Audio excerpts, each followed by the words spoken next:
परेशानियां हर जगह हैं और हम परेशानियों से बच नहीं सकते, इसलिए सदा उनका सामना करें। गौतम बुद्ध परेशानियों से डरे नहीं, उनका सामना करें। गौतम बुद्ध कौशाम्बी नगर में रह रहे थे। वहां की रानी गौतम बुद्ध का अलग अलग तरीकों से अपमान करती थी। रानी ने अपने कुछ लोग बुद्ध को अपमानित करने के लिए और परेशान करने के लिए उनके पीछे लगा दिए थे। रानी के आदेश पर वे सभी लोग बुद्ध का विरोध कर रहे थे, लेकिन बुद्ध ने किसी से कुछ नहीं कहा। उस समय बुद्ध के साथ उनका एक शिष्य भी था, उसका नाम था आनंद। आनंद ने बुद्ध से कहा, मैं लगातार देख रहा हूं कि ये लोग जानबूझकर हमारा अपमान कर रहे हैं। जहां हमारा अपमान होता है, ऐसी जगह हमें नहीं रुकना चाहिए। बुद्ध ने आनंद से पूछा, हम कहाँ जाएंगे? आनंद ने कहा, किसी और जगह चले जाएंगे जहां ऐसे लोग ना हो। बुद्ध बोले, अगर वहां भी ऐसी ही परेशानियां बनी तो फिर कहाँ जाएंगे? और हम कब तक भागते रहेंगे? अपमान भी एक समस्या है। हम अहिंसा, धैर्य के साथ विनम्रता और शालीनता से ऐसे लोगों का सामना करेंगे। बुद्ध की सीख, परेशानियां हर जगह हैं, हम परेशानियों से बच नहीं सकते। इसीलिए समस्त चाहे कैसी भी हो, हमें उसका सामना करना चाहिए।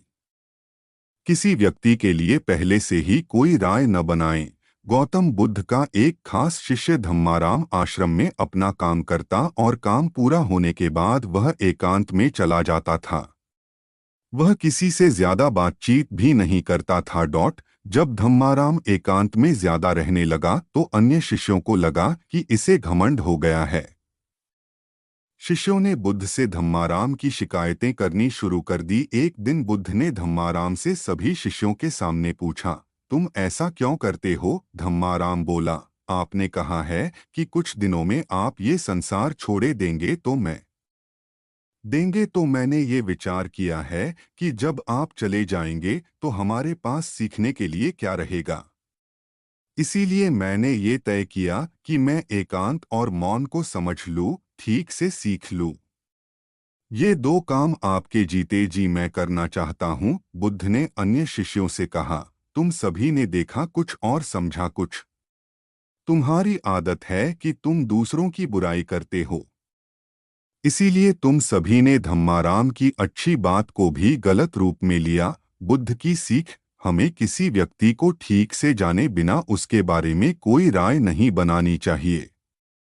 अगर कोई अच्छी बात सीखना चाहते हैं तो घमंड छोड़ दें।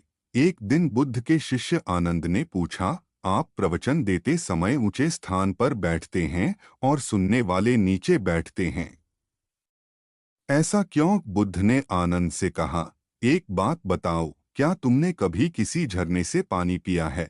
आनंद बोला, हाँ, मैंने झरने से पानी पिया है। बुद्ध ने पूछा, तुमने पानी कैसे पिया? आनंद ने कहा, झरना ऊपर से बह रहा था, मैं झरने के नीचे खड़ा हो गया और पानी पी लिया। बुद्ध बोले, अगर झरने से पानी पीना है तो नीचे ही खड़े होना पड़ेगा। जो सत्संग, कथा या प्रवचन होता है, उसमें कहने वाला ऊपर बैठता है। उस कथा का संदेश ग्रहण करना है तो सुनने वाले को नीचे ही बैठना होगा। नीचे बैठने से हमारे स्वभाव में विनम्रता आती है, हमें अच्छी बातों को जीवन में उतारने की प्रेरणा मिलती है। ऐसा करने से हमारा घमंड दूर होता है। बुद्ध की सीख, अगर कोई अच्छी बात सीखना चाहते हैं तो सबसे पहले अहंकार छोड़ देना चाहिए। इसके बाद विनम्रता के साथ ही अच्छी बातों को जीवन में उतारा जा सकता है।